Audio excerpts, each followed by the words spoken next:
Salam saudara-saudara yang dikasihi Tuhan. Dalam video ini kita akan mendengar kesaksian yang sangat menyentuh dari seorang mantan muslim yang mengalami perjumpaan pribadi dengan Tuhan Yesus Kristus. Hidupnya diubahkan dan sekarang ia bersaksi serta membawa banyak jiwa datang kepada Tuhan Yesus. Bagi Bapak Ibu dan Saudara yang baru bergabung di channel ini, silakan berikan dukungan dengan cara like, komen, dan subscribe. Dan juga bagikan video ini kepada Bapak Ibu dan Saudara dan teman-teman supaya banyak orang yang diberkati oleh Tuhan. Kiranya kesaksian ini menguatkan iman kita semua dan menjadi berkat bagi banyak orang. Mari kita mendengarkan dan menyaksikan bersama-sama. Tuhan Yesus memberkati. Sama dia, tapi setelah targetnya tercapai udah 6 tahun saya gini-gini aja kan, nggak jelas. Akhirnya saya ambil kesimpulan. Ya, ketambahan juga dulu saya menikah juga nggak tahu apa isinya, ngomong apa saya nggak tahu, pokoknya saya udah dapat surat dari catatan sipil. Nggak tahu, saya nggak dengar sama sekali, tahu di salam, nggak dengar, atau surat nikah, dan langsung didaftarkan ke kantor. Saya istri sah, pegawai negeri kan, saya langsung dapat karis, kartu istri sebagai seorang istri pegawai negeri, kan. Akhirnya, tapi ketika saya lagi bulat-bulatnya tekad mau tinggalkan, kalau memang Tuhan izinkan, saya yakin Tuhan izinkan. Kalau memang saya harus pisah dengan Pak Nenggolan, itu nggak apa-apa. Pak Nenggolan punya keluarga yang banyak menyayangi dia. Pak Nenggolan sangat disayang oleh keluarganya. Dia menderita setelah menikah dengan saya. Ya kan? Pak Nenggolan menderita setelah menikah dengan saya. Tapi pikir-pikir lagi, akan sanggupkah saya meninggalkan ketiga anak-anak saya? Sementara anak nomor 3 itu masih menyusui. Ketika itu anak nomor 1 masih umur 5 tahun, anak nomor 2 umur 3 tahun, dan anak nomor 3 itu 1 tahun. 1 tahun. Ya, hampir 1 tahun waktu itu. Tegakah saya sebagai seorang ibu? Rasanya anak itu segala-galanya. Kadang-kadang kalau anak bagaimana, kekurangan apa, saya lebih baik nyawa saya korbankan demi anak. Apapun saya lakukan demi anak. Nah, disitulah awal prosesnya, di mana saya mau kembali secara khusyuk berdoa kepada Tuhan yang selama ini sangat terganggu dengan keadaan kehidupan. Tekanan keluarga, juga menikah dengan Pak Nenggolan. Di satu sisi, walaupun banyak tekanan, tapi saya masih merasa terhibur dan masih dikuatkan sampai 6 tahun karena Pak Nenggolan baiknya luar biasa. Menurut saya, orang sedunia dia terbaik. Apalagi dari orang Batak, saya orang Batak terbaik kali menurut saya kan. Bahkan saya yang udah lebih Batak dari Batak, ya mungkin. Karena kebaikannya itu kadang-kadang saya nggak tega, tapi saya tegain, nggak apa-apa. Pak Nenggolan, kalau saya tinggalkan dia masih banyak keluarga yang menyayangi. Pasti keluarganya akan bergembira sekali. Tapi anak saya yang 3 ini bagaimana? Apakah dia nanti harus punya ibu tiri? Apakah anak ini nanti mau dititip ke siapa? Karena saya sangat tidak yakin sepenuhnya anak saya bisa bawa semua. Kan begitu. Karena saya akan kembali ke agama saya. Nah, disinilah mulai saya mau kembali secara khusyuk berdoa kepada Tuhan. Memang sholat tahajud sudah biasa saya lakukan, tapi itu temporer saja sewaktu-waktu. Saya mulai berdoa kepada Tuhan. Saya sholat kepada Tuhan. Saya minta petunjuk, saya minta hidayah kepada Tuhan. Akhirnya saya mulailah yang sudah lama saya tidak pernah doa khusyuk. Yang nggak jelas ibadah saya selama berapa tahun, 5 tahun setelah menikah sama Pak Nenggolan. Nggak jelas ya, memang saya terus ngomongin soal agama saya terus sih sama beliau. Saya dakwah terus sih, saya terus menceritakan tentang keimanan saya, maksudnya supaya beliau tuh tetap ikut saya banyak. Tetapi saya merasa tetap ada gangguan, namanya juga saya sadar saya sudah tercemar. Imanan saya sudah tercemar dengan kekafiran kan gitu. Akhirnya saya mulai bertekad, apapun yang terjadi mulai besok itu saya nggak tahu kapan, ketika itu hari apa, tanggal berapa, bulan berapa. Tapi saya masih ingat itu awal tahun 82. Mulai besok saya tidak akan pernah putus sholat tahajud. Tiap malam saya akan pernah tidur sebelum doa saya terjawab. Sebelum Tuhan memberikan hidayah kepada saya akan apa yang harus saya lakukan. Udah, mulai besok, besokannya seperti biasa, habis sore saya melayani suami, anak-anak makan, ya, tidurin anak-anak seperti biasa. Jam 9, setengah 10 anak-anak udah tidur semua. Bapak kadang-kadang masih di meja makan, baca-baca koran, apa segala macam. Begitu saya sholat isya, terus Bapak kalau udah baca gitu kan, ngantuk, kadang dia baca kitab dia. Seneng banget, Bapak tuh senangnya baca Alkitab dari dulu. Nah, yang dapat dari catatan sipil, dia dapat Alkitab warna merah hati. Dibaca itu terus siang malam. Sampai kadang-kadang saya ledekin. Apa sih itu, isinya apa sih itu, baca itu terus. Saya bilang begitu. Isinya apa sih, paling kekafiran sih Pak yang dibaca, kenajisan gitu. Suami saya tetap diam. Suami saya sabar. Ya sudah, saya lagi berdoa dengan cara saya. Saya sedang membaca firman Tuhan dari kitab saya gitu. Kamu kalau mau ngapain, kamu ngapain lah gitu kan. Saya lihat, suami saya udah mulai ngantuk dan tidur dekat anak-anak. Nah, mulailah saya di situ. Ada dulu di Depok, rumah kami udah pindah ke Depok nih dulu, karena kontrak di Kebayoran cuma sebentar. Terus sempat kami kontrak di Rawasari 6 bulan, udah gitu dapat rumah perunas di Depok Timur. Jadi tahun 79 kami sudah pindah ke Depok. Ya, ada 2 kamar ketika itu. Nah, saya lihat suami saya udah nyenyak tidur sama anak-anak. Saya ke kamar sebelah. Disitulah saya mulai ngaji dulu, yang udah lama saya nggak baca itu, terus akhirnya saya sholat tahajud setiap jam 11. Sampai pagi, sampai subuh nggak tidur lagi, sampai pagi nggak tidur lagi. Paling saya tidurnya itu selama beberapa bulan, itu tidurnya kalau pas anak-anak habis makan pagi jam 9.10 sambil tidurin anak-anak, saya ikut tidur situ. Pulang berangkatkan suami berangkat ke kantor. Nah begitulah. Jadi saya sholat, nggak tahu yang keberapa kali. Saya kalau sholat itu sampai nangis-nangis, ya Allah, hambamu ini sudah terlalu banyak mendukakan engkau ya Allah. Hambamu sudah durhaka terhadap orang tua. Sudah banyak menyakiti orang tua, sekarang saya nggak tahu orang tua hancur kayak apa hatinya. Ampunilah ya Allah, kembalilah pertobatan hambamu ya Allah. Jadi saya selalu doanya itu aja. Entah keberapa saya sholat tahajud, tiba-tiba suara pertama saya masih ingat itu jam 3 pagi, menjelang subuh ya jam 3 pagi. Karena memang nggak tidur-tidur. Nggak tidur-tidur, tuh hampir saya 24 jam nggak tidur. Tidurnya pokoknya cuma pagi. Kalau anak-anak habis makan pagi, itu pagi rasa ngantuk datang ya. Jam 9 sampai jam 10 saya tidur. Itu udah menyegarkan kembali, itu sampai sore saya nggak tidur lagi. Sampai suami pulang, sampai malam, terus saya tuh selesai. Nah, beberapa kali itu ada suara datang. Nanti saya berikan petunjuk dan hidayahmu. Sepertinya jelas sekali, mata saya melek. Saya sedang berdoa, saya biasa kalau sholat kan sujud begitu kan, sujud. Saya sambil, ya ada zikir-zikir lah, subhanallah, subhanallah, Allahu Akbar, begitu kan. Sambil terus membaca, intinya kalau sekarang tuh penyembahan ya. Tiba-tiba ada seperti suara, gitu, lembut banget. Di bahasanya yang kusayangi gitu. Sebenarnya bahasanya lembut sekali. Saya pikir ada jin apa nih kan? Saya takut, buka mata. Biar aku saya takut setan. Jujur aja saya takut setan. Jangan suara setan gitu kan? Saya buka, ada apa-apa terang? Ada apa-apa? Tapi ada suara, saya lihat lagi ke dinding. Suara lembut. Saya tutup kuping. Allahu Akbar, saya bilang. Apa nih? Makin saya tetap makin kencang. Saya tetap kuping kencang-kencang, terus seperti mendengung. Saya tutup mata. Ada suara. Jadi, aku tahu hatimu. Aku tahu perasaanmu. Kamu mau kembali ke agama Allah. Itu bagus. Dia bilang begitu. Kembalilah. Dia bilang begitu. Tapi pelan, suaranya pelan. Kayak dicampur-campur angin. Pelan sekali. Itu seperti suara apa ya? Pelan, tapi saya jelas, suaranya jelas. Dia bilang, hah? Ya Allah. Tuhan Allah, saya bilang gitu kan. Engkau kayak itu. Apa bayangan saya, Pak, setan apa malaikat, ini seperti itu kan. Tapi saya bisa, kalau mau kembali ke agamamu, kau baca dulu itu buku suamimu. Pelan, ngomongnya pelan. Nah, baca buku suami. Itu kan kitab kafir. Enggak. Ini salah nih, salah suara. Ini jin dari mana nih? Saya berhenti. Karena sudah nggak bisa tidur. Pikiran berkecamuk. Akhirnya saya nggak bisa tidur sampai saya lanjutkan sholat subuh 4:30. Terus berkecamuk terus. Aduh, suara apa itu? Jin atau malaikat? Memang malaikat Jibril, bukan begini suaranya. Kalau malaikat Jibril pasti suaranya beda. Dan suaranya tidak mengarahkan ke situ. Saya penasaran. Saya sholat lagi, saya sembahyang lagi, saya sholat lagi. Besoknya. Biasanya setelah menjelang pagi. Datang lagi suara itu. Ayo saya seperti ada tiup angin kan. Kalau kau mau kembali ke agamamu, baca buku itu. Baca. Nggak mau. Itu berapa Tuhan yang ada di situ? Saya pikir begitu. Ya saya bicara tuh nggak keras begini. Seperti ada hati tapi suara di hati tapi keras. Enggak. Ada berapa Tuhan di buku itu? Hah? Ini siapa? Jin atau malaikat? Kalau malaikat nggak seperti ini. Pasti kalau malaikat arahannya lain, bukan seperti ini. Kalau kamu mau kembali ke agamamu itu bagus.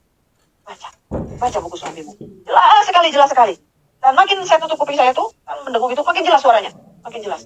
Oh tidak, ini bukan suara Allah, bukan suara malaikat, ini suara setan. Lagi-lagi sampai pagi saya nggak bisa tidur lagi, berkecamuk lagi sampai saya sholat subuh besok lagi. Ya.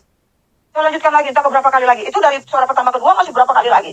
Saya sholat itu, saya nggak hitung karena nggak kepikir kalau mau disaksikan, saya nggak hitung. Lalu sholat lagi. Lalu saya penasaran lagi, saya sholat lagi, entah berapa kali lagi saya sholat lagi. Datang lagi ketiga kali. Ini suaranya lebih saya jelas. Dulu kalau saudara ingat ya, kalau di televisi suka ada pengajian ayat-ayat suci, pasti ada terjemahannya. Terjemahannya misalnya begini. Dengan nama Allah yang Maha Pengasih lagi Maha Penyayang. Lalu diterjemahkan ke bahasa Indonesia. Begitulah kira-kira. Bahasanya bagus sekali. Nah, itu lebih jelas. Engkau akan kembali ke agama.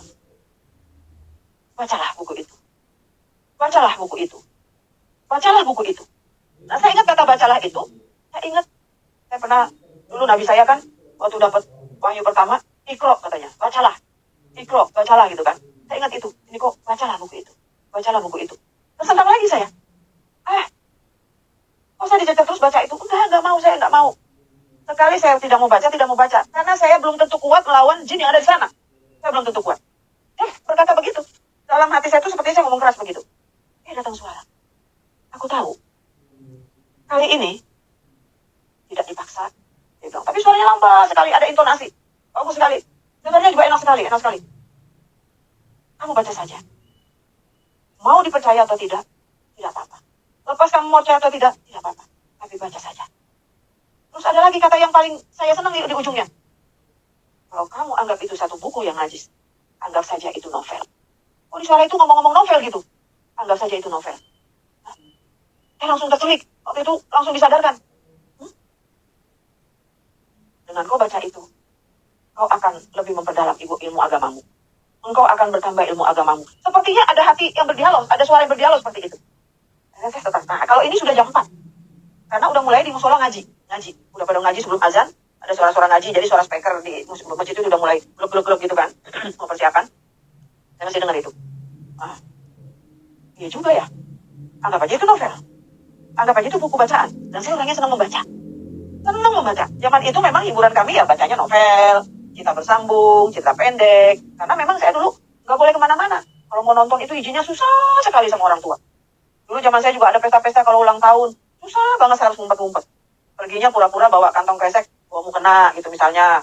Mau apa-apa bawa selendang, pura-puranya mau ngaji. Dulu, padahal mau ada acara di rumah teman. Dulu mau nonton, sulit saya dapat izin sama orang tua. Ya paling kalau ikut orang tua kalau ada kawinan keluarga, kalau ada lebaran, bareng jalan ke orang tua. Untuk pergi nonton sendiri nggak boleh. Nah, jadi waktu itu hiburan saya tuh cuma baca. Habis ngaji saya baca novel. Seneng banget. Dan novel kesukaan saya sampai bolak-balik berapa kali saya baca itu mungkin lebih daripada 2 kali ya. Itu karangan Buya Hamka. Buya Hamka inilah yang paling sering saya dengar ceramahnya tiap subuh. Hampir setiap hari waktu saya tinggal di Kebayoran, tiap subuh saya dengerin ceramah subuh beliau. Ya kan? Tenggelamnya kapal Van der Beach. Ini saya seneng banget buku itu karena di situ juga ada cerita-cerita pasangan muda-mudinya di situ. Saya senang sekali buku itu. Sekarang bukunya saya nggak tahu karena tinggal di rumah semua. Ya sekarang saya nggak punya lagi tuh buku, memang saya tidak cari lagi. Lalu saya bilang, ya juga ya, nggak aja novel. Nah, tapi saya masih belum yakin itu suara yang sudah final waktu itu. Habis saya sholat subuh, saya memang belum ada bertekad untuk menyelesaikan maksudnya yang doa sholat tahajud ini sebagai target sudah sampai situ belum. Jadi saya masih doa lagi, saya masih istilah sekarang mau konfirmasi itu suara kan gitu, saya mau doa lagi. Untuk besok-besoknya sampai sebulan saya doa, sebulan itu kan berarti 30 hari ya saya sholat tahajudnya. Itu nggak ada suara apa-apa. Nggak ada suara apa-apa. Yang suara terakhir itu adalah baca, anggap aja itu novel. Akhirnya pikiran saya terpikir, udah final kali ini. Udahlah saya baca aja. Nah, mulailah saya bertekad. Gimana ya cara bacanya? Akhirnya saya berpikir gini, gini aja lah bacanya kalau suami berangkat pagi-pagi, udah selesai anak-anak makan pagi, saya baca. Nah disitulah, mulai besokannya setelah ada suara itu, ini saya nggak mau lama-lama, karena saya pengen tahu apa isinya. 3 kali saya tidak disuruh baca itu. Saya pikir, mau suara jin kayak, mau suara malaikat kayak, mau suara apapun, tapi saya pengen tahu, ada apa rupanya di buku itu saya suruh baca. Saya udah mulai susun strategi, supaya suami nggak tahu saya baca. Akhirnya, besokannya, dulu kan Sabtu belum libur ya, suami itu kantor dulu Sabtu belum libur. Setiap suami berangkat ke kantor, anak-anak saya sudah siapkan semua, udah selesai makan, mereka kadang-kadang tidur. Yang biasa saya kalau tidur jam 9 sambil nurunin anak-anak tidur, di situ saya mulai baca. Diam-diam lah saya pegang Alkitab suami saya itu. Gemetar saya pegangnya. Waktu saya mau pegang itu juga saya minta perlindungan dari Allah supaya saya jangan tergoda oleh setan. Bilang, auzubillahi minasyaitonirrajim, ya Tuhan lindungilah aku dari godaan setan yang terkutuk. Bismillahirrahmanirrahim, dalam nama Allah yang Maha Pengasih dan Penyayang. Padahal mau baca kitab suci suami saya. Saya buka, saya nggak perhatikan nenek, saya lihat apa sisinya, tulisannya kok masa kitab suci tulisannya bahasa Indonesia gitu kan. Pengen saya tuh kayak tulisan kitab saya gitulah. Ini mah kayak cerpen aja nih mah, kayak buka aja. Maka saya lihat beberapa lembar, di lembar ada itu tulisan perjanjian lama. Udahlah baca aja, mau perjanjian lama, jangan-jangan ini ada isi peperangan nih, ada perjanjian. Pokoknya saya baca. Saking semangatnya, persis kayak baca novel tuh, cerita tuh saya hafal bersambung. Saya hafal. Dan yang saya hafal itu lagi, yang saya seneng lagi situ, wah ternyata ini kitab bagus juga, ini ada benernya juga, ini nabi-nabi banyak yang sama nih di kitab saya nih. Ada Yunus, ada Ayub, ada Zakaria. Banyak deh. Di sini Abraham, jangan-jangan itu Ibrahim. Di sini ada Salomo, jangan-jangan itu Sulaiman. Saya nyocok-cocokin aja. Pokoknya saya baca lah gitu. Lepas daripada saya ngerti atau tidak, tapi yang saya catat situ, perjanjian lama banyak nama-nama yang sama. Ada cerita Daud, ada cerita Ibrahim, cuma ada ini juga, ada saya tandain juga. Ini Ishak yang lebih banyak ceritanya ya. Ismail mana nih ceritanya lagi, cuma sedikit banyak Ishak, terus Ishak. Pokoknya saya baca aja. Dan saya nggak begitu ngerti, ternyata Ishak itu tanah perjanjian, saya nggak ngerti. Pokoknya saya bacanya sampai selesai. Ada kitab terakhir tuh Maliaki. Dulu ngomong Maliaki juga saya nggak ngerti. Kitab apa saya nggak ngerti, pokoknya selesai lah. Begitu saya baca-baca, terhenti saya. Terus sampai sini saya buka lagi, perjanjian baru ya, gitu kan.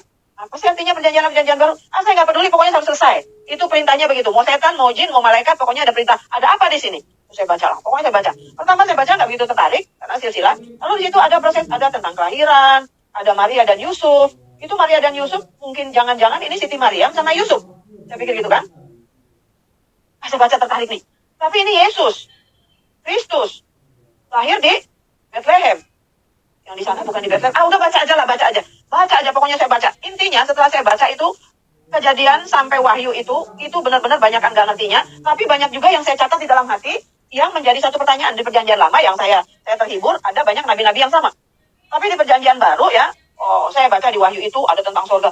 Surganya orang Kristen begini, ada langit baru, bumi yang baru, nggak ada bidadari, pokoknya nggak ada yang namanya seperti ada buah tersedia, apa segala macam gitu. Nggak ada, pokoknya gambarannya ada batu yang bagus-bagus, apa masa segala macam gitu. Saya nggak perhatikan itu. Karena memang saya nggak ngerti. Cerita tentang kisah Rasul apa itu, saya nggak ngerti suratnya, pokoknya saya baca aja. Saya nggak ngerti apa itu, Matius, Markus, Lukas, pokoknya saya baca aja. Karena saya nggak ngerti memang, saya baca aja. Tapi ketika saya baca, ada kesamaan Maria dan Yusuf. Terus anak ini, lahir dari Roh Kudus. Ada juga kan di kitab saya. Nah, ketika buka perjanjian baru itulah terdorong oleh saya untuk saya ambil Quran saya jajarin. Ini di sini bilang ini dari Roh Kudus, ini juga dari Roh Kudus. Tapi sini Nabi, sini anak Allah. Banyak lagi di Injil-Injil yang bilang, ada yang bilang anak Allah, dan anak manusia, ada yang bilang dia Allah. Ini kali dasarnya orang Kristen bilang Yesus itu Allah atau Tuhan. Ini barangkali. Pokoknya saya baca aja terus. Saya baca terus ya. Sampai saya nggak tahu apa itu kisah Rasul. Pokoknya ada setelah Yesus mati. Yang saya perhatikan sekali, Yesus mati. Tapi di paham saya dulu nggak mati. Dia diserupakan, ada orang yang menggantikan. Itu kata ceritanya. Saya nggak terlalu paham banget ya di agama saya dulu. Tapi yang jelas, saya memang rajin ngaji lah gitu. Saya harus diajar takwa di situ. Karena masih jauh lah, karena saya masih remaja. Di sini, Yesus. Tapi Isa Al-Masih nggak ada. Di sini Mesias. Ya, walaupun ada Al-Masih, saya rasa kok Tuhan di sini Nabi. Saya pikir kenapa sih dulu orang Kristen bilang Isa Al-Masih itu Tuhan? Baru saya tahu di situ ketika waktu Yesus mati di kayu salib.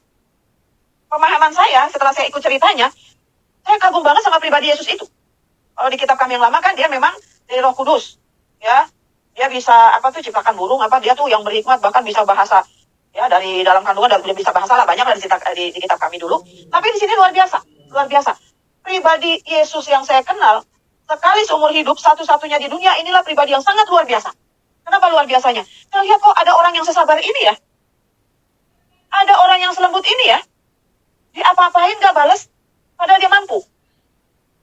Didera, diapa-apain, padahal dia mampu. Dicambuk, saya baca cerita itu, saya ikutin persis. Yang saya terkagum itu dengan satu pribadi Yesus itu, benar-benar kasihnya itu tidak ada duanya. Benar-benar tidak ada duanya. Bahkan di situ, orang yang dibenci kita doakan. Bahkan saya mengikuti proses penderitaannya Yesus itu luar biasa, sampai mati. Bahkan dipahami dalam kitab itu, katanya Yesus Allah, ya kan? Berarti kalau Allah bisa dong menggagalkan dirinya sendiri untuk mati. Bisa saja ketika dia mau disalib, dia datangkan aja itu hujan es, hujan api, gunung meletus atau badai, kan mati semua. Dia bisa, tapi dia tidak mau. Dia sanggup, tapi dia tidak mau. Ini pribadi yang luar biasa. Saya waktu baca saya di kematian Yesus itu, ya, dulu saya nggak ingat itu di Matius, Markus, Yohanes, saya nggak ngerti. Saya nggak ngerti. Pokoknya ketika saya cerita itu, saya kagum banget. Sampai dia rela mati loh, supaya tidak tergoda oleh kemauan iblis. Kalau maunya iblis, ada penjahat bilang, kamu kan anak Allah, sangat kaya dirimu, gitu kan. Nah, dulu saya nggak ngerti itu apa artinya. Tapi saya baru ngerti sekarang setelah saya jadi Kristen.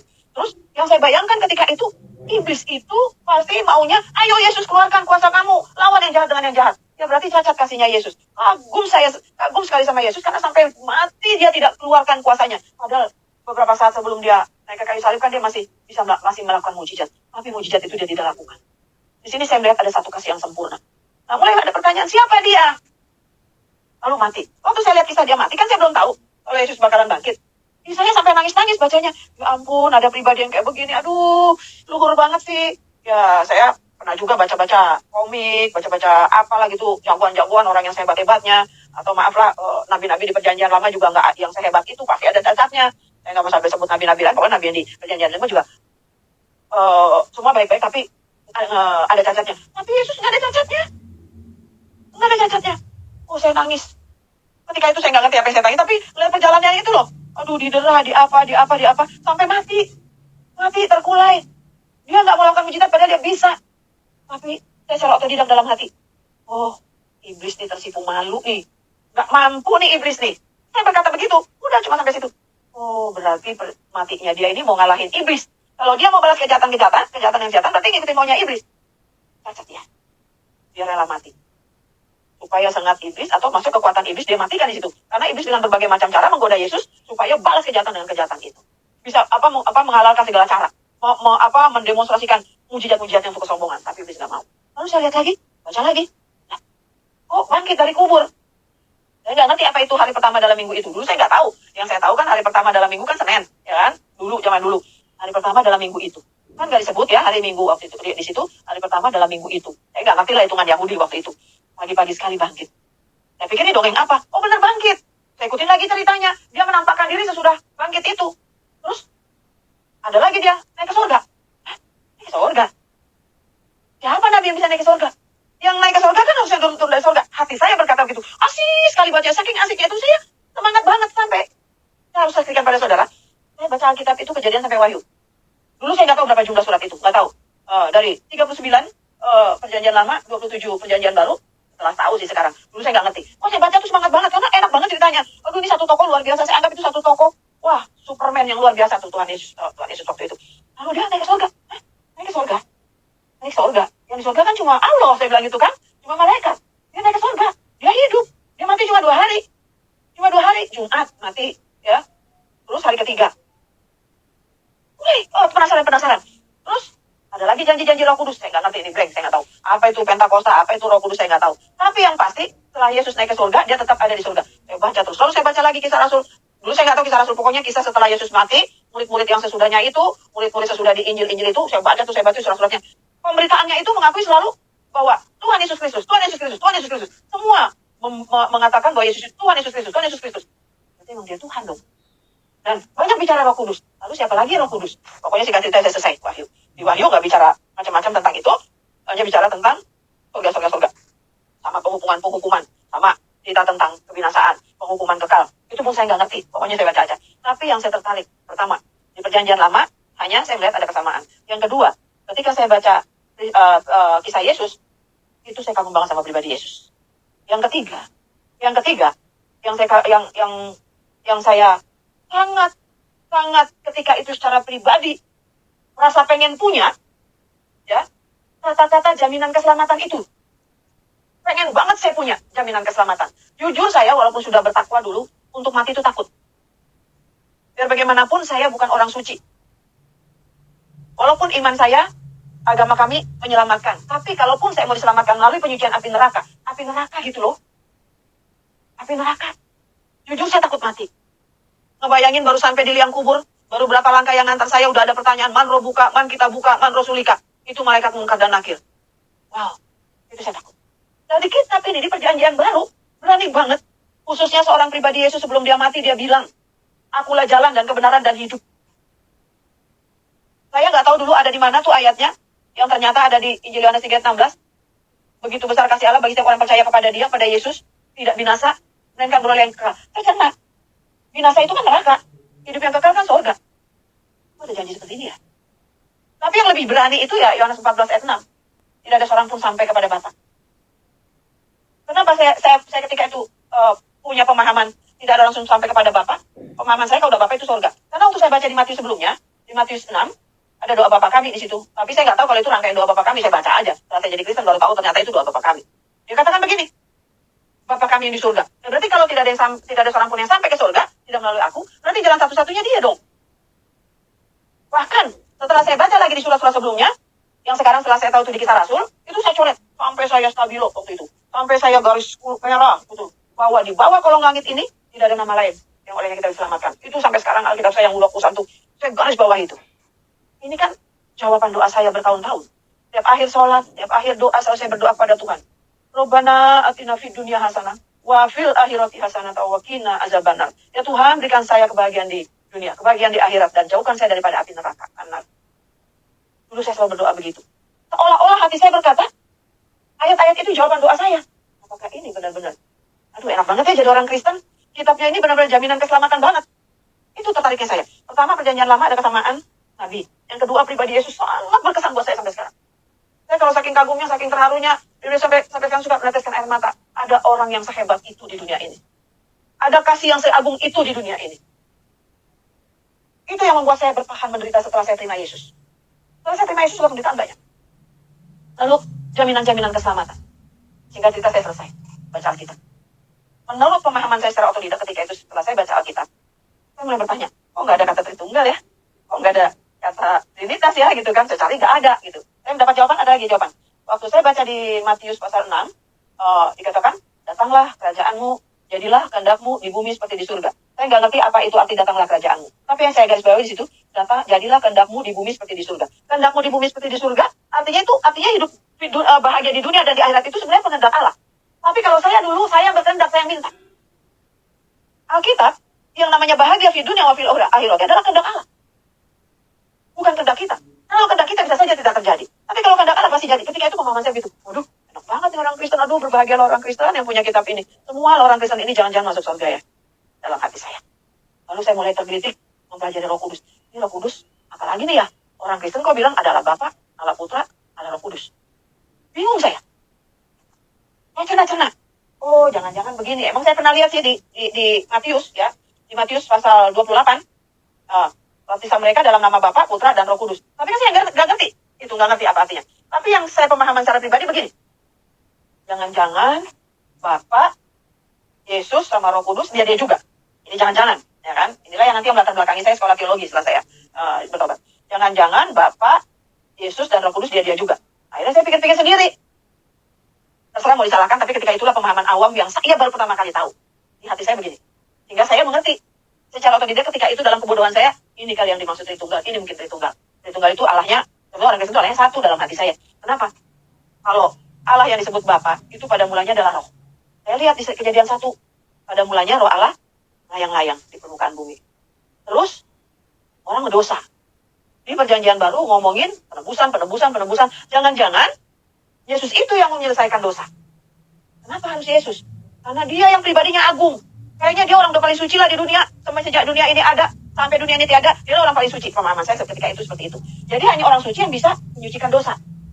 Ya, jadi, lalu pemahaman saya ketika itu, pada mulanya Allah itu roh. Karena roh itu memakai para nabi, gak berhasil untuk menyelesaikan dosa manusia. Jadi harus roh Allah itu sendiri keluar dari surga. Harus menjadi manusia. Itulah Yesus. Oh, pantesan orang Kristen bilang Yesus itu Tuhan. Orang dia yang keluar dari surga, dia yang menjelma menjadi manusia. Saya nggak ngerti apa itu inkarnasi zaman dulu. Jadi bisa dong, kalau Allah yang roh itu menjelma menjadi manusia, bisa saja. Suka-suka Allah demi kebaikan manusia. Setelah dia jadi manusia, di situ saya lihat cara pelayanan Yesus sangat berbeda dengan nabi-nabi terdahulu. Benar-benar itu penyangkalan dirinya luar biasa. Nabi mana yang nggak sanggup? Semua Nabi Daud enggak, Ibrahim enggak. Ya, saya lihat Ayub lah itu yang tahan ya. Tapi tetap Ayub kan manusia. Ada kalanya ketika dia juga berhadapan dengan sahabatnya, dia ada keluh kesah juga. Yesus tidak ada keluh kesah. Walaupun secara manusia dia menolak 20 cawan dilawan daripada aku. Sampai dia keringatnya seperti putaran darah, katanya begitu kan. Tapi itu adalah wujud penyangkalan diri yang luar biasa. Dia siap menderita itu. Aduh, saya kagum sekali. Jadi ketika Allah jadi manusia, ya menjelma menjadi manusia, Allah itu sendiri menyelesaikan dosa. Setelah dosa itu diselesaikan, iblis dengan segala pasukannya dimatikan sengatnya di kayu salib. Ya udah, selesaikan. Secara manusia Allah mati.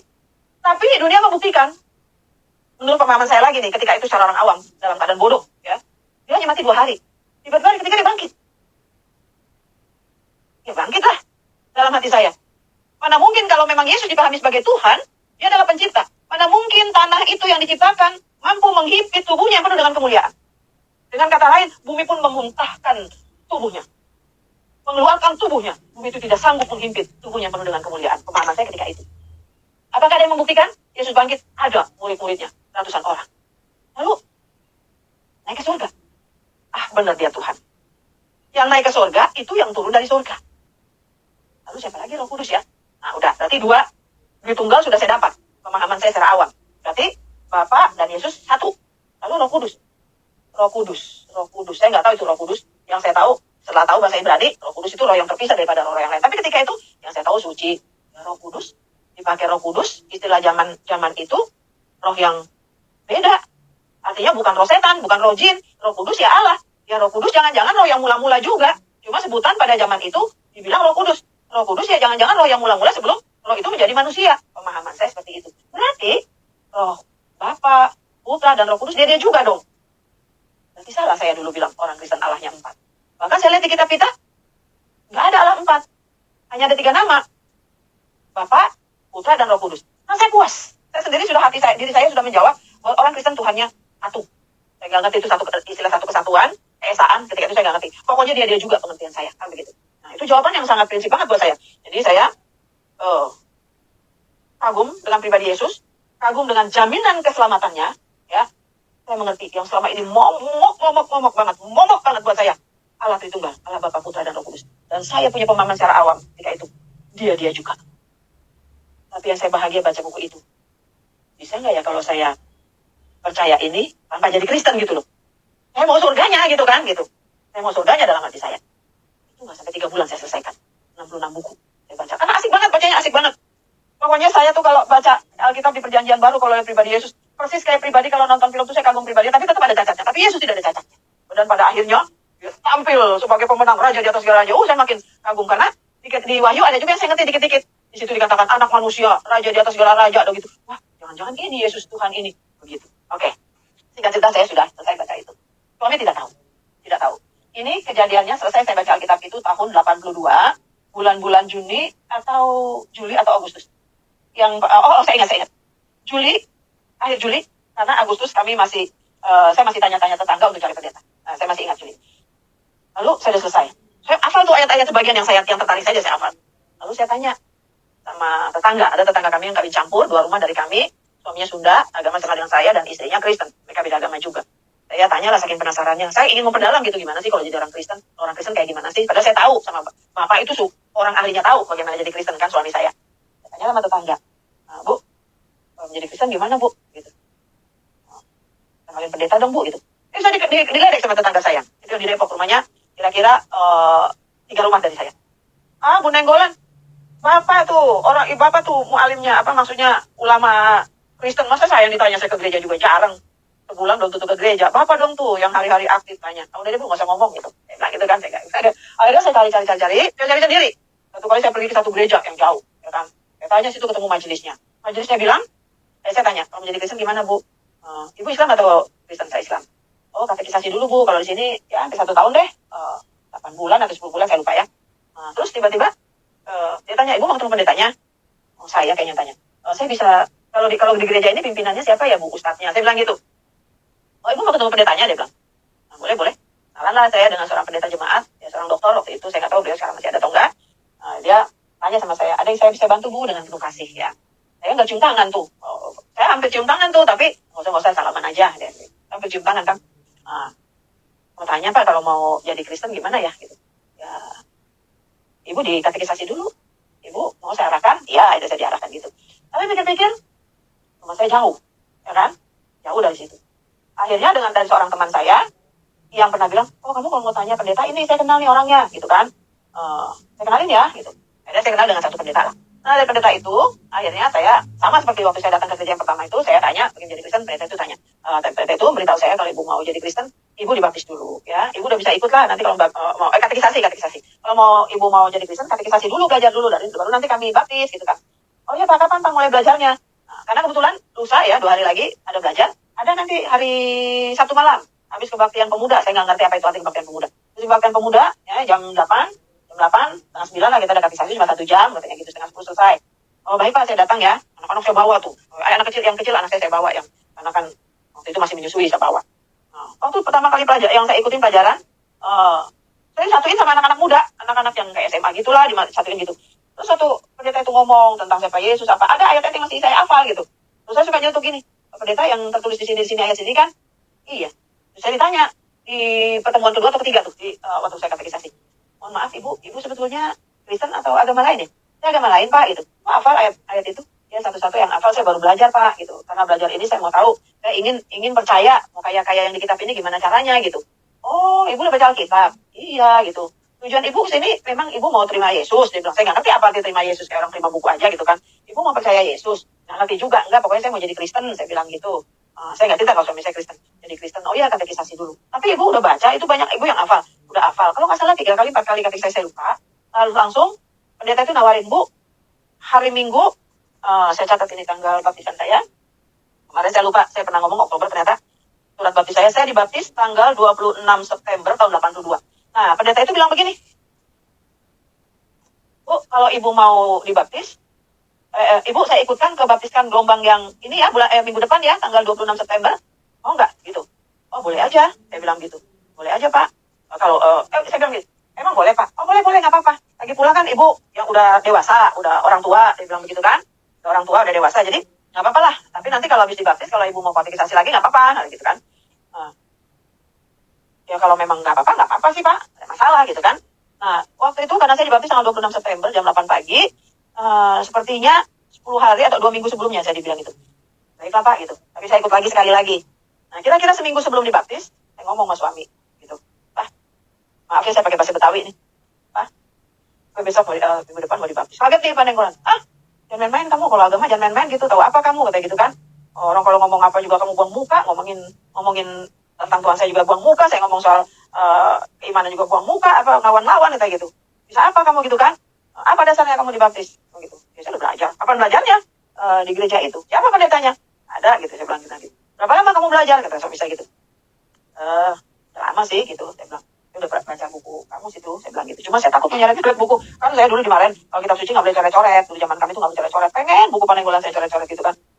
Kitab sucinya. Tapi saya nggak coret-coret. Yang saya coret tuh di notes. Saya punya buku. Saya dulu kan terima jahit ya, bisa jahit baju. Ada buku yang besar itu, di situ loh banyak catatan saya, perbandingan ya. Akhirnya Panenggolan nggak percaya. Saya nggak percaya. Jangan-jangan kamu halusinasi aja, katanya gitu. Nggak percaya, telepon aja. Saya bilang gitu. Saya kasih nomor telepon sekretariatnya. Langsung ditelepon. Tanya, benar nggak ada calon baptisan tanggal 26 September gitu kan? Panenggolan, telepon dari kantornya. Dulu rumah kami di Depok belum ada telepon kantor, belum ada telepon rumah. Telepon lah dari kantor. Ternyata benar. Pulang kantor, dia kasih tahu. Benar tuh kamu mau dibaptis minggu depan. Caranya bagaimana tuh gereja kok mau aja membaptis kamu belum selesai katekisasi? Begitu. Aku udah baca Alkitab sih. Iya tapi nggak cukup, emang kamu ngerti? Katanya gitu. Ya nanti habis dibaptis suruh belajar lagi sih. Nah ini pendeta ini yang sekarang jadi bapak rohani saya, dia udah almarhum. Dibaptis. Jadi hari haknya lah, berangkatlah kami ya, berangkat bareng-bareng semua keluarga gitu kan. Jadi nama saya dipanggil.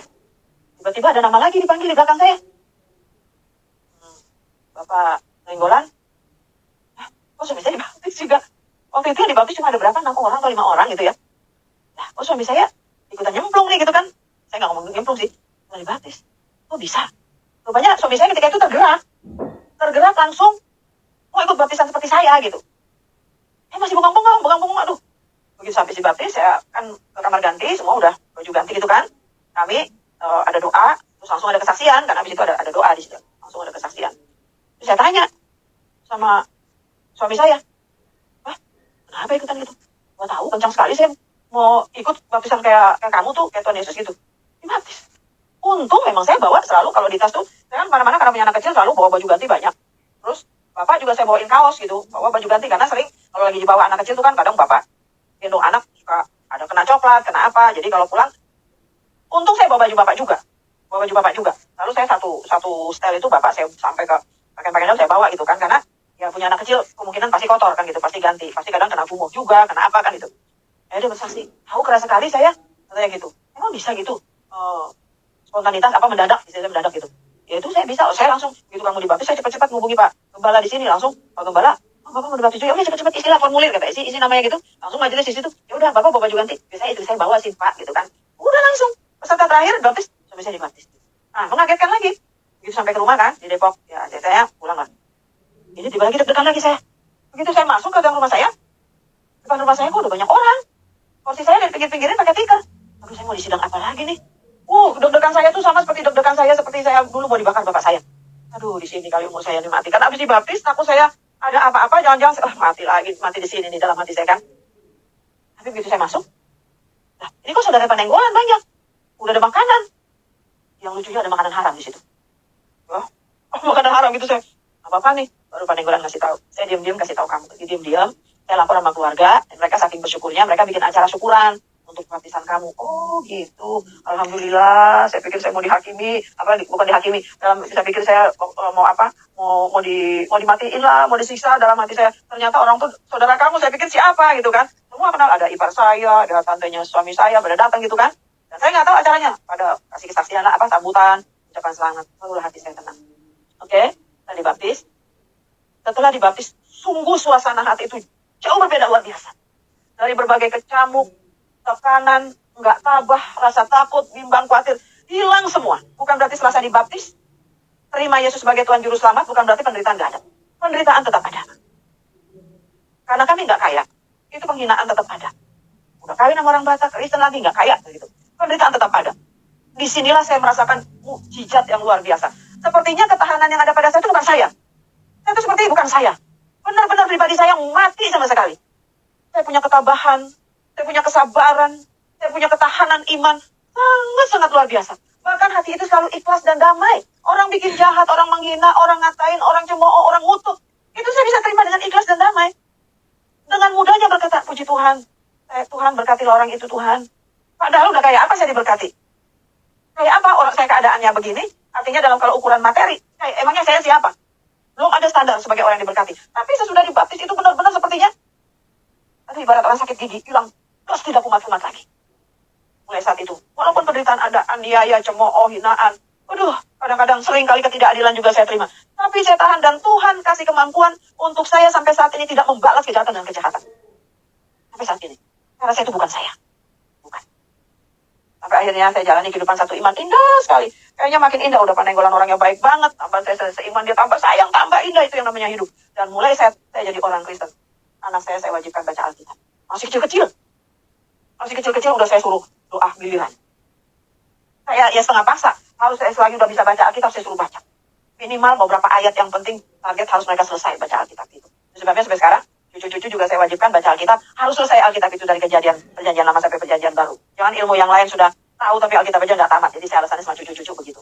Nah, saya ajarin mereka aktif kan begitu. Satu saat, dari tahun ke tahun, setahun, 2 tahun, udah mulai tercium. Saya sama sekali nggak ada kegiatan-kegiatan keagamaan lama. Mulai curiga. Mulai mama saya tanya, Neng, kamu udah makan yang haram belum? Senyum. Saya nggak berani jawab. Saya masih nggak berani jawab.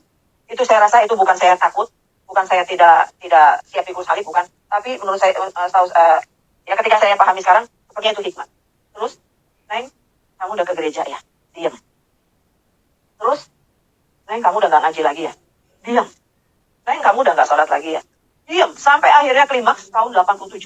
5 tahun kemudian, ya, 5 tahun kemudian sudah saya dibaptis. Klimaksnya itu, setelah bukti-bukti yang begitu akurat dan buktinya konkret banget buat orang saya, bahwa benar saya sudah Kristen, maka saya disidang waktu itu. Bapak saya kirim utusan, ngasih tahu ke saya dari keluarga. Karena ada rumah saya di Depok dulu belum ada telepon. Tahun 8, saya dulu di Depok tahun 79 sampai dengan 84. 85, saya sudah pindah ke daerah Tanah Kusir, sampai 87. Nah, dari Tanah Kusir itulah datang saudara ngasih tahu, ya, kami sempat tinggal di Tanah Kusir karena ada masalah terjadi ya, sehingga kami harus pindah dari Depok ke Tanah Kusir waktu itu. Datanglah saudara ke rumah, ngasih sedikit pesan begini. Dia panggil encing sama saya. Cing, ada pesan dari Engkong tuh kakek bapak saya, karena itu ponakan dia panggil bapak saya. Cing, ada pesan dari Engkong, katanya suruh datang, tapi jangan bawa anak-anak. Gitu lagi, jangan bawa anak-anak. Wah, makin berdetak lagi jantung saya. Berapa kali saya mengalami hal seperti itu. Berdetak lagi jantung saya. Feeling saya udah ke situ lah pokoknya. Akhirnya nanti habis Isya katanya. Ya udah, habis sholat Isya, anak-anak saya titip di rumah, ada yang jaga itu. Saya sama suami saya ke sana. Dari berangkat, malam-malam kami berangkat, saya udah bilang sama suami, Pak, ini urusan saya pribadi. Satu kata-kata pun kamu tidak ngomong. Seandainya pun saya diapa-apain, kamu diam aja. Ini urusan saya dengan pribadi, saya pribadi dengan Tuhan. Kamu hanya mendampingi aja. Walaupun saya istri kamu, tapi ini urusan saya pribadi dengan keluarga, maksud saya bukan dengan Tuhan. Dari mulai jam 8. Ya, lebih kurang jam 8. Bapak saya ngomong macam-macam yang intinya adalah saya tidak boleh ada pilihan satu di antara dua. Dan mulai ketemu saya begitu datang, saya bilang Assalamualaikum. Bapak saya bilang Waalaikumsalam. Mama udah nangis-nangis. Ternyata bapak udah marah-marah tuh sama mama di situ. Mama udah nangis-nangis. Ya kan? Masuklah saya ke rumah, bapak saya bilang, duduk situ. Agak lama tegang. Tegang beberapa saat. Saya pun udah deg-degannya tuh, aduh jantungnya duk-duk-duk, tapi saya tetap tenang. Saya yakin Roh Kudus berikan saya hikmat. Roh Kudus pegang saya. Tuhan Yesus. Pokoknya saya udah akrab dengan nama Tuhan Yesus, kekuatan Yesus itu luar biasa. Sehingga hikmat benar-benar diberikan sama Tuhan. Bapak terus dari mulai janji, kalau saya kembali ke sana, dari mulai janji memberikan ini, itu segala macam. Sampai mengancam kalau kamu tidak kembali, kamu akan begini, kamu menyesal sendiri dan segala macam. Dan mama saya udah nangis histeris, nangis. Sampai jam 12. Bapak udah terlalu banyak diomongin. Akhirnya Bapak minta ketegasan dari saya. Mama juga udah makin terus, mama udah bengkak, udah luar biasa nangisnya. Sekarang Bapak mau tanya tegas. Ya. Sekarang jawab, yang Bapak mau dengar jawabannya bukan pokoknya tidak untuk kafir, ya untuk kembali ke kita. Gak banyak nih. Akhirnya saya jam 12 di atas, hampir jam 1 atau setengah 1. Saya jawab. Karena memang saya nggak mau jawab yang di tengah-tengah itu, dari jam 8 sampai jam 12 saya nggak mau jawab, saya diam aja. Ditunjuk, diteriakin apa, saya diam aja, saya nggak mau terlalu banyak ngomong. Tapi ketika Bapak minta ketegasan, saya jawablah. Saya langsung minta hikmat Tuhan, berikan hikmat. Saya nggak tahu apa yang saya bilang. Tapi ketika itu, hati saya berkata, Tuhan, sekalipun Tuhan mau angkat saya sampai di sini umur saya berbahagia, yang penting Yesus bersama saya. Ya, saya jawablah di depan Bapak saya sama Mama, saya bilang, Pak, Ma, kalau demi agama Allah, dari dulu apapun saya sudah siap tinggalkan. Saya siap tinggalkan. Ya. Tapi kali ini ada satu tantangan buat saya. Kan Mama tahu siapa saya dari dulu. Sudah siap itu. Tapi jalan saya sekarang sudah berbeda. Dan saya harus jawab, mau tidak mau saya jawab. Tapi kalau Bapak bilang, saya harus kembali seperti permintaan Bapak sama Mama, itu tidak mungkin. Sampai selama-lamanya saya akan tetap menyembah Yesus Tuhan saya. Karena itulah yang menjamin keselamatan saya dari sekarang bahkan sampai selama-lamanya. Wah, Bapak saya meledak, terus. Pergi kamu sekarang juga. Aduh, teriak. Saya langsung bangun. Bangun ketika itu, suami saya angkat, saya ajak pulang. Saya masih saksikan di mata kepala, di depan saya sendiri. Saya masih memandang Mama saya, nangis histeris. Nah, kamu kasihan orang tua ya, nak, gak kasihan orang tua. Mama lagi shock banget. Tiba-tiba Bapak bangun lagi, datang ke tempat Mama duduk, marah dengan histeris.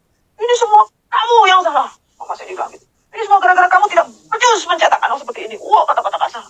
Mama saya memang tidak dipukul, tapi marah sekali saya masih lihat. Saya masih noleh gitu, saya nggak langsung lari terus. Saya lihat Mama saya. Masih saya saksikan, saya baru berjalan, saya jalan dari rumah saya ke arah kiri, ada satpam, arah posan Hansip. Masih saya lihat Bapak keluar, ke arah keluar rumah. Meninggalkan Mama saya. Dengar, besok-besokannya saya dengar.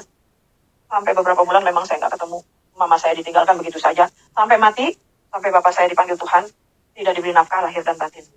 Nah, setelah beberapa bulan atau beberapa minggu kemudian saya tahu itu, mulailah ada satu beban. Ya, puji Tuhan, suami saya sangat baik. Dengan segala keterbatasan, dengan segala keberadaan, terpanggil juga untuk membantu Mama sedikit-sedikit. Karena anak-anak masih sekolah ketika itu. Dan itulah saat-saat hidup menderita. Tapi saya hati tidak menderita, sukacita. Saya sukacitanya ketika itu saya menang. Saya berani saksikan bahwa saya percaya Yesus Tuhan dan Juru Selamat. Tapi korbannya, sedihnya Mama saya jadi korban. Dan mulai saat itu, memang saya lama gak datang, walaupun saya dengar Mama ada sisaan, tapi saya mulai berani datang. Karena saya dengar Bapak katanya udah gak pulang-pulang lagi. Saya curi-curi waktu sering datang ke sana, ke Mama. Kasih sedikit apa yang saya minta bantu, saya bantu. Walaupun mungkin beliau juga punya ya, tapi saya merasa semua dosa saya, kan gitu. Saya harus, istilahnya tebus, tapi bukan tebus, tapi saya inginlah sedikit berbuat apa adanya. Dan terus dari waktu ke waktu, ya, di mana Tuhan sudah merubah pribadi saya sama sekali, disinilah saya boleh merasakan ada kuasa dan mujizat Tuhan. Teringat saya akan kutukan-kutukan dari keluarga-keluarga orang-orang yang menyaksikan saya menikah dengan orang Kristen dulu. Hidupnya nggak akan berhasil itu. Hidupnya semakin menderita itu. Saya ikhlas menerima itu. Puji Tuhan. Ya, bahkan saya mengampuni. Bahkan saya memberkati orang-orang tersebut. Ya. Dan waktu berjalan terus, saya tidak tahu. Memang kalau secara manusia tidak mungkin kami bisa menyekolahkan anak-anak di swasta. Mereka tamat SMA semua. Disinilah mulai Tuhan berikan mujizatnya.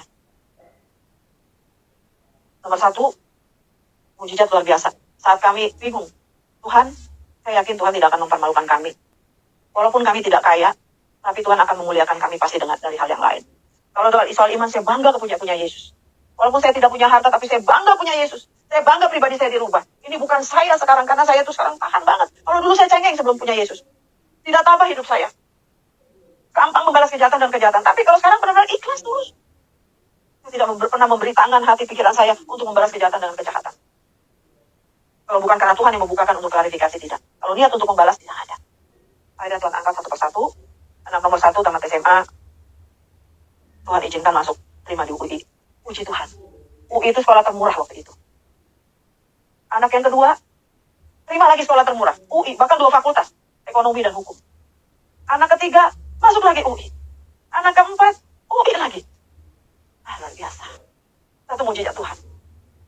Anak-anak ini dari kecil kami bina setelah saya bertobat. Benar-benar rohaniannya kami bina banget. Jangan sampai tidak berdoa malam. Jangan sampai bangun tidak ada mesbah. Bangun setiap mau berangkat sekolah. Saya selalu bilang, lebih baik terlambat di sekolah, mama yang ngadepin guru. Daripada kamu tidak berdoa. Berdoa dulu. Lalu saya utamakan itu.